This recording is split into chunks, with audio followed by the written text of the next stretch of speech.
Hello, my name is Erin Polchinski, and my video today is titled How to Deal with Your Anger and Use It Constructively. Now, I myself have struggled with my anger, and I feel I've gotten a good handle on it. I go through steps now. I take myself through these steps, which I have written out for you today, and they've really helped me. And I've learned this stuff through reading self-improvement books, and I attended a landmark seminar, taught me some of this stuff, as well as Eckhart Tolle and watching Tony Robbins. So all that, I mashed all my information together of what I know about anger, because the biggest part of handling it was learning the purpose for it and why we felt this way, because there is a purpose for it. And society often tells us that we shouldn't feel it. You know, calm down, don't get so angry, it's negative, be positive, be happy. You know, the law of attraction, feel good all the time. But we need our anger. Our anger serves a purpose. And we've evolved to have this anger because if we were attacked by somebody, we didn't get angry, we didn't get pumped with adrenaline, we wouldn't fight back. Fear, holds us back, but the anger is what gets us to get up and do something. It gives us drive, it gives us energy. So, the only problem with anger is that some people don't know how to deal with it. So they react to the feeling they have, and they don't think things through, and they have a childlike tantrum. You see a child, and when they're happy, there's just pure happiness. The laugh is just amazing. And then they get sad, and they just start crying right away. You don't do this as an adult. You mature, and you can feel the sadness without expressing it fully and completely. But when you're a child, that's what you do. And then you see adults have these temper tantrums, and they look like a little toddler having a temper tantrum. They throw things, they yell, they scream, and it's like, wait a second, why is this adult behaving this way? Well, it's because they're stuck in the past. Their energy is stuck because they didn't fully face something from their past, and we'll get to that. But first, I'd like to go through the steps, which will help. And I'll start with a quote. On my upper left there on my Bristol board, I have a quote from the Buddha. Holding on to anger is like grasping a hot coal with the intent of throwing it at someone else. You are the one that gets burned. And it took me a long time to realize this, that anger is within us. It's not out here, it's in here. And that's why we need to go in here to figure out how to deal with it and why it's occurring. We don't need to change other people, we need to figure out what's going on within us. And some people, they get so angry, they want others to understand how they feel. And they might make the other person maybe a little fearful of that angry person, or even just uncomfortable. But the person who feels the worst is the person that's holding on to that burning piece of coal, because anger doesn't feel good, especially when it's very intense. Now, Eckhart Tolle, I've heard him say, he was answering a question when a guy asked about anger, and he says, instead of being the anger, allow the anger to be in your energy field. And when I heard him say this, I understood, because I've done that. I've reacted where I have been the anger, and then I've had it in my energy field, and there's a huge difference. And if you see my little pictures on my Bristol board there, you'll see the one on the left is engulfed in anger, the little stick man. And that's when you react to anger because you're completely and fully anger. The one on the right, how do you make that space? Well, you observe the anger. You just take a moment. My first step on my chart is to take a deep breath. So you take a deep breath, and this gives you some time. As soon as you want to react, stop. Stop and breathe, and then observe the anger. Even close your eyes if you need to, and concentrate on the feeling that you have within you, and know that you can feel the feeling without reacting. Okay? It can be tough sometimes. It's almost like you're being inauthentic because you're pretending, but you're not. You're just not giving in to this intense feeling. until you talk your way through it and figure out what's going on. And that's a mature way to approach it. So my third step is to ask yourself, what's the most mature way to respond? Now sometimes you might be really angry at someone and you could look at them and you want to throw out some insults. You want to insult them, put them down. But if you ask yourself, what's the most mature way to respond? Your mind isn't going to tell you start insulting them, yell at them, scream, throw something. No, the two words that are very important in that sentence is mature and respond. And then you won't react, you're responding, you're not reacting. Okay? And number 4 is find the general complaint. So every time we're angry, there's a complaint. There's one thing we're focused on. And it's important to find the general complaint because then we know why we're angry at ourselves. And I'll get to that in a moment. So yeah, the next step is find your part in it. We all create our own lives. So we are the reason why our lives are the way they are. So we've created it. So we have to find our part in it and then ask ourselves, when have I done this? Now with my study in psychology, I've taken psychology at Brock University. And they teach how when you get angry at someone else, it's because they did something that you've done and you're angry at yourself. But another key point to this is that it also has to go against what your belief system is. So we all have a different belief system of what we feel is right or proper behavior. And if we go against that, so some people with driving, some people don't have this belief system that it's incredibly important that you follow the rules. Some people feel like, well, if you bend them a little bit here and there, go a little over the speed limit, you don't need to stop fully at a stop sign, come on. So they're a little hum-ha about it. But the people that are really, it's so important, they see someone cut someone off, they just become enraged. But these people also have anger for themselves because they don't follow the rules as much as they think they should. Maybe it's just even stop signs, they don't fully stop.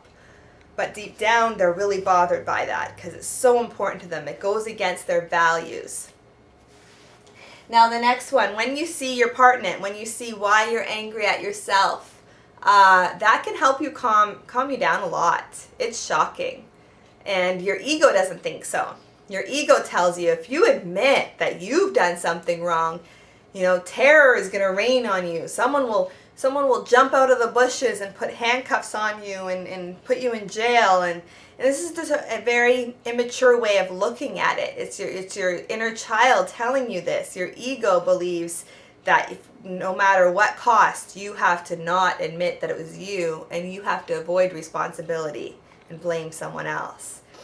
So when you finally say, okay, this is me, I'm mad because I've done this, I'm mad at myself, it'll help with that rage. You might be at an 8 out of 10 and you can go right down to a 3 or 4. Now I think a 3 or 4 out of 10 is very useful. That's when you're at the point when you can use that energy, use that anger to do something useful.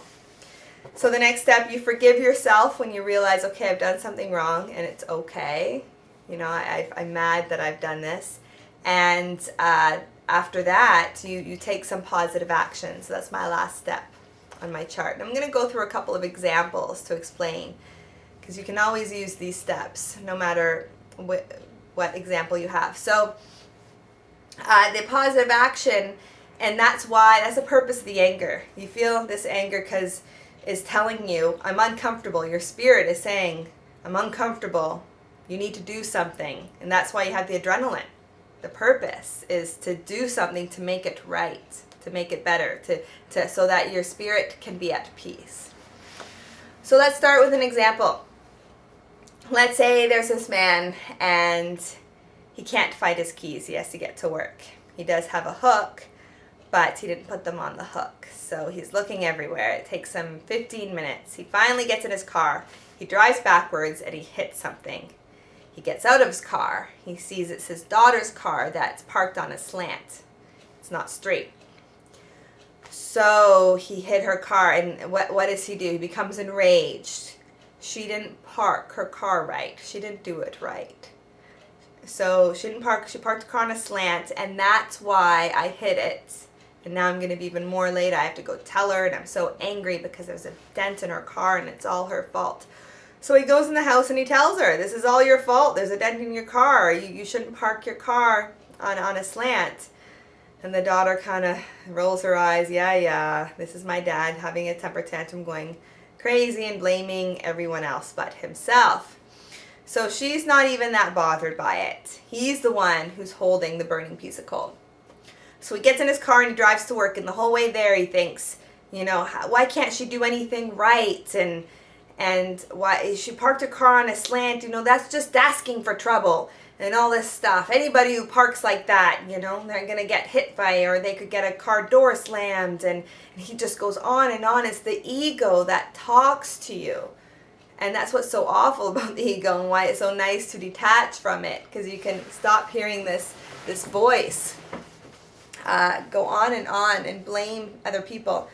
But even though this man thinks, you can't admit it's you got to blame other people, but in that process, you're holding on to the burning piece of coal. So the whole way there, the daughter goes out and looks at the little dent after she finishes her TV show and kind of shrugs her shoulders, says it's not a big deal, don't need to fix it, I don't really care what my car looks like that much, I just want a car to drive to school. So he's the one who's bothered. Now let's see if we go through the steps and what happens. So 1, he takes a deep breath. I should slow down my speech and take a deep breath as well. 2, observe the anger. So he feels the anger and he says, okay, I'm feeling it now. He creates a bit of space around the anger. Then what's the most mature way to respond? He asks himself. Okay, I need to go in and tell my daughter. So he walks in. He says, I hit your car when I was backing up. It was parked on a slant, and I didn't look very well. And now I need to get to work. We'll talk about this later. And then he'll walk out. So he doesn't need to spend the extra few minutes yelling or anything. That's the mature way to respond, he tells himself. He gets in his car, and then he starts to look for his part in it, and when he's ever done something that wasn't right. So the general complaint was she didn't do it right. And so he needs to say, what didn't I do right? And then he thinks about it. Well, I didn't put my key on the hook. That wasn't right. I keep telling myself I need to put the key so I won't be late and searching for my keys. Let's say this happens a lot. And then the next thing, he's supposed to look both ways. He just assumed nothing would be there, and he started backing up instead of taking a good look over each shoulder. And that's not doing it right. That's not the right way to do it. So he sees his part in it, and this calms him down. So he's not holding on to the burning piece of coal anymore. His anger has gone down when he realizes, wait, I didn't do something right. And your ego doesn't think that will happen. But when you understand this stuff and you try it out for yourself, you'll realize that you feel way better when you turn it to yourself and say, why am I so upset at myself? And I did this. Okay, so the next step is forgive yourself. So he says, okay, people lose their keys all the time, People don't always look over their shoulder as well as they should. It's okay, I can forgive myself. But what's the best action now? This anger arose within me for a reason. I'm going to continue to feel this anger because now there's a dent in this car. What can I do so that this doesn't happen again? So that my life can run more smoothly? Well, that hook he has, say it's in the kitchen and it's 10 to 15 steps away. And he thinks, okay, I can put a hook maybe in the front foyer, because then I'll see it right away, and I'll have my keys in my hands. And it's obviously not working having it in the kitchen, because I spend an hour a week looking for my keys. And he didn't want to put one in the front foyer because the ego said it won't look good. There's no spot, and it just won't look good. But he decides, okay, I need to drop my ego so I can enjoy my life and have a more satisfying and fulfilling life. So he puts a hook by the front foyer. He doesn't spend the extra hour a week looking for his keys, and his life ends up running much smoothly. He can accomplish more because he has more time. So which one looks better? The holding on to the burning piece of coal, continually blaming his daughter in his head, feeling so angry most of the day, where he hurts himself? Or he calms himself right down. He sees his part in it. He sees why he's angry at himself. He finds the general complaint. She didn't do it right. She didn't park her car right. Well, I didn't do it right. Okay, I can fix this. What should I do? So following this will just help yourself and help the people around you as well. So let's look at a different example, one that's not so obvious when it comes to your part in it. So let's say a woman, a biracial woman, walks out of a store and the alarm bells go off. And the security guard comes up to her and she notices a couple white women walking out at the same time. And then she's wondering, why is this security guard coming up to me and not saying anything to them? She asks to see the bill, and then she starts telling her, you're just wanting to look at my bag because I'm a woman of color.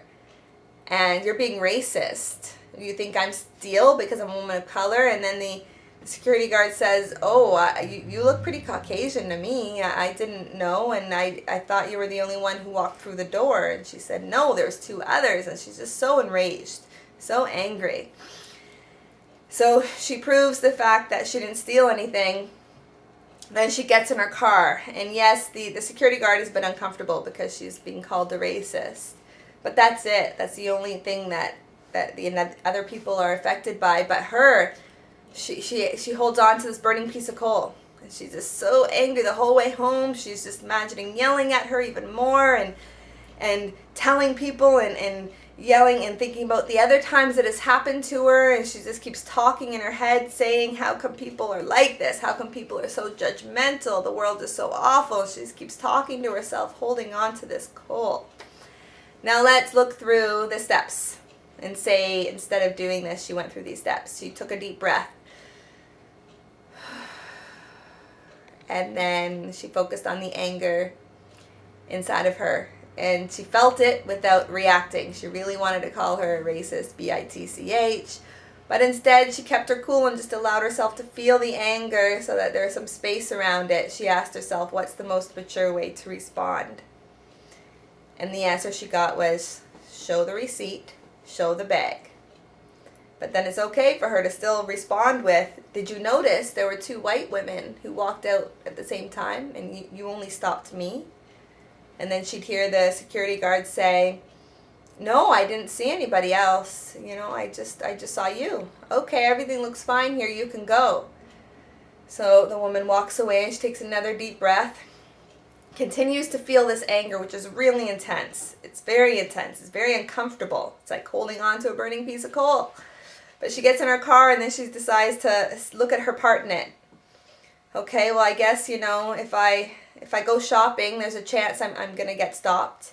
And perhaps when the alarm bells went off, I looked around, I felt a little nervous, or I expected someone to come up to me. I didn't just calmly keep walking like it looked like the other women did, and maybe I clenched onto my bags, and that's why I was more noticeable. And then when have I done this? Now, this is one where you'll say, okay, she can't be mad at herself for being racist. She's not herself going to be racist. This is where you have to find the general complaint, and this is why I wanted to use this example. So what is racism? Racism is judging someone, thinking that they're less than someone else because of something superficial. So it's judging someone over something superficial, so that's what she was mad about. So she must be mad at herself for doing that. It could be maybe she judges people on how attractive they are. Or maybe she comes from a family and they're all on welfare and she's the only one who went to post-secondary and got a good job. So there's a part of her who thinks that they're less than she is. She judges them because of how much money they have or lack of money. So she judges them on this superficial thing called money. And she's angry at herself.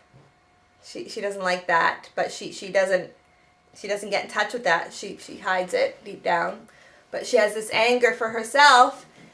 So when she sees other people judging and she feels like they're judging me or someone else because of something superficial, because of their skin color, she gets so enraged because she has this anger for herself. So that's why it's important to really break it down, what your general complaint is. And then for the work that you do later on, if you really want to work on yourself and take care of your anger and stop repeating the story over and over again, it's an important thing to do too. So once she sees her part in it and realizes she does it herself, she's judgmental herself, she forgives herself. Now the action. Perhaps she gets home and she decides, okay, maybe I'm going to call the manager. I'm going to talk about this. I feel the need to do something here. Because that anger, it gives you energy. If you just don't listen to it, it's going to affect you even more the next time it comes up. So she listens to it. She calls up the manager. She meets with him. Says, listen, the last time I was in your store, I walked out and the alarm bells went off. And I was the only one who was stopped. And 3 people walked out, me and 2 other women.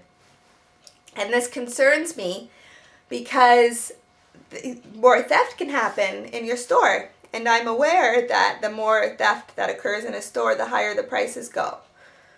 So you don't want to make the security guard wrong. You know, you can be understanding that they're only paid maybe $10 to $12 an hour. So there's likely not much training that goes into them. They just get told alarm bells go, check bags and bill, and they stand there most of the day.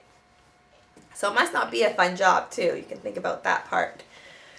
So let's say she gives this advice and suggestion that maybe do a couple of run-throughs in a morning meeting and 3 people, walk out and the person has to stop all 3 of them. Say, you, and you, come with me. Have them practice this a couple times. And let's say for the next 10 years the manager works there and he keeps telling the security people there and they actually catch a few thieves. And these thieves might even stop, or get some help or stop stealing or at least stop going to that store and stealing. So it can help more than one person. It can raise the consciousness and things can get better. So your spirit wants everything to be at peace and better. But this anger arises because things aren't going well and you need to do something about it. Sometimes the action could be going to your legislature. Maybe you want to get a stop sign up.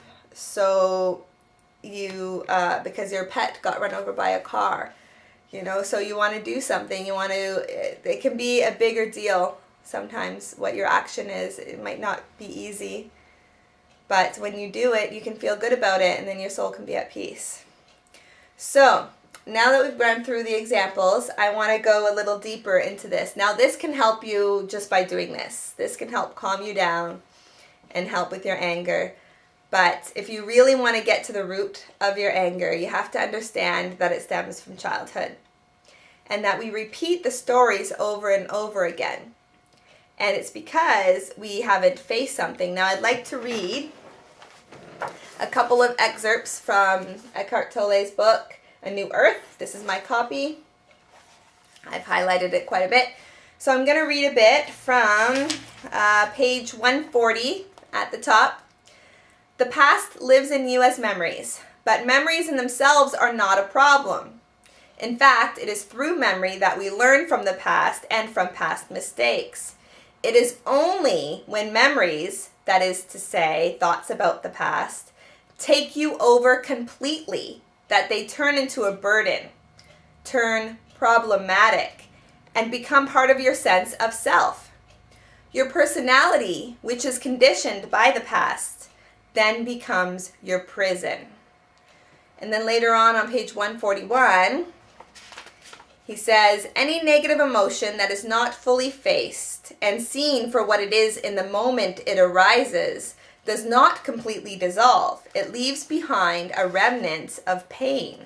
And then on 142, the remnants of pain left behind by every strong negative emotion that is not fully faced, accepted, and then let go of, join together to form an energy field that lives in the very cells of your body.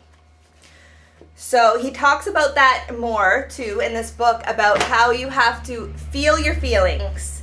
And the times that you don't feel your feelings, that affects you. It's still in your spirit. Okay, so you need to find out when that original complaint happened in your life. So that general complaint. You might have 2 or 3 of them and you're repeating these stories over and over again, and they keep coming up because your spirit wants you to heal. So let's use the example of the man with the car, and she didn't do it right, was the complaint. She didn't do it right. So he asked this man, think about other times when people didn't do it right. Well, there were lots of times, and he got really mad. But wait, when was the time where someone didn't do it right and you didn't feel the anger, you didn't express the anger, you just held it down? So then the man remembers, okay, well, when he was 5 years old, around 5, he went to a birthday party. And his parents didn't have a lot of money. So he had to bring a gift, and his dad wrapped up a pen that you write with, in a gift for a little boy. And he went to the birthday party, and then when everyone was opening the presents, he saw these other presents. He saw these toys, and he just got more and more anxious and worried. Wow, these presents are so great, and I'm giving him a pen. I wonder how he's going to feel. Well, then the birthday boy, he opens up the present, and the pen had leaked everywhere, and he picks it up, and it gets on his hands and on his clothes, and he's disgusted.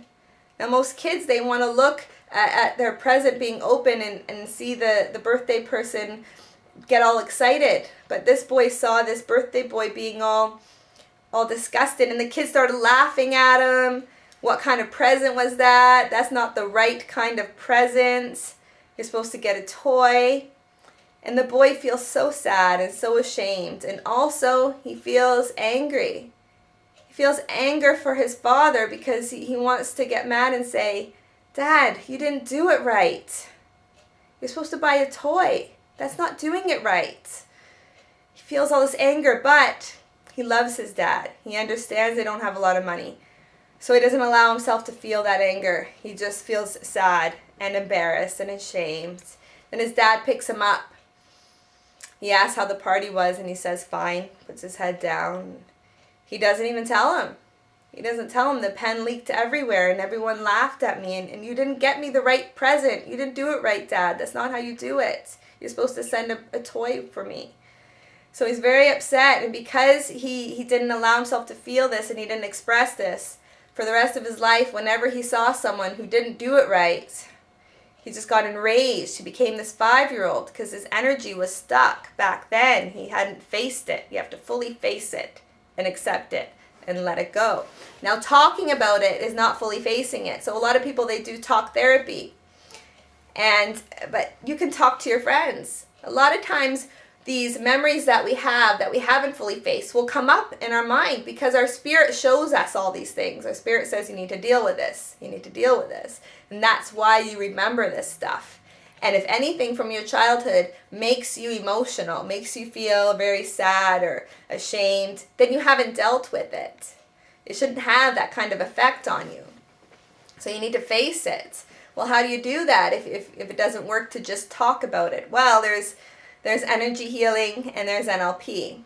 And a lot of people have had some success with this. I think it's great. So what this man needs to do is he needs to allow himself to feel angry about it. He has felt sad and ashamed. He needs to feel angry. And then he needs to express this to his father. Now, if his father was alive, he could call his father and tell him that he was very angry and have this conversation and express it, get it off his chest. Tell him how awful it was, and I just need to tell you this. I need to get it out. Be authentic. But let's say his father is deceased. What do? Well, you can visualize yourself telling your father. You can get angry at your father. Imagine you're talking to his spirit and get angry.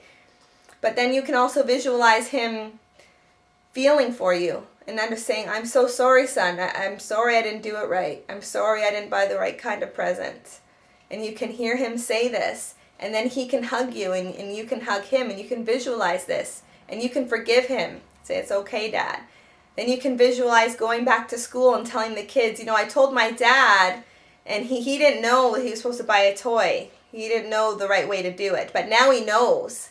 And he knows to buy a toy. And I'm going to buy the next person a toy. So he can get that out, to get it off his chest so he feels comfortable. And his spirit can be at peace.